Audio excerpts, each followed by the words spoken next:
Friends, তো কেমন আছো বলো। তো আজকে ওই বাড়িতেই ছিলাম, এখন চলে এসেছি। তখন কটা বাজে চলে আসলাম। তো আসার পরে এসে একটু শুয়েই ছিলাম, এই যে এতক্ষণ শুয়েছিলাম। আর তোমাদের দাদাভাই আজকে রান্না করছে। আজকে দেখি কি রান্না করছে, আমি জানিও না। তো চলো তোমাদের সাথে শেয়ার করি যে কী রান্না করছে না করছে।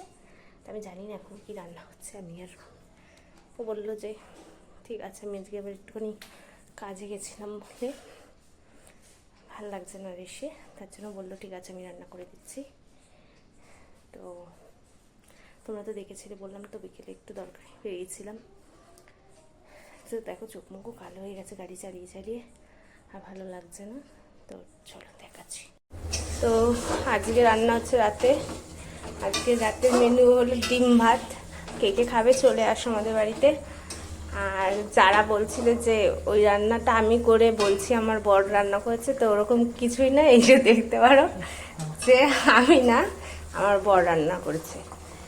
তো হয়তো তোমাদের বর রান্না করে না বলেই বলেছ, কিন্তু আমার বর করে গো।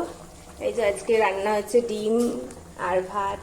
তো এই যে বললামই তো বাড়ি থেকে নেই, তার জন্য দুটো ডিম আর ভাত রান্না হচ্ছে। কিরকম লাগছে তোমরা তো খেয়ে টেস্ট করে বলতে পারো না, তোমরা দেখেই বলো রান্নাটা কেমন হয়েছে। আর যে যে আমার বরের হাতে রান্না খেতে চাও আমাদের বাড়ি অবশ্যই আসতে পারো। রাতে তো দেখালাম কি রান্না হলো। তো আমার ভিডিওগুলো যদি ভালো লাগে অবশ্যই কিন্তু চ্যানেলটাকে সাবস্ক্রাইব করে পেজটাকে ফলো করে দাও। আর গরমে আর কি বলবো বলো, গরম লাগছে, এখন ভালো লাগছে না। তো ঠিক আছে, গুড নাইট সবাইকে।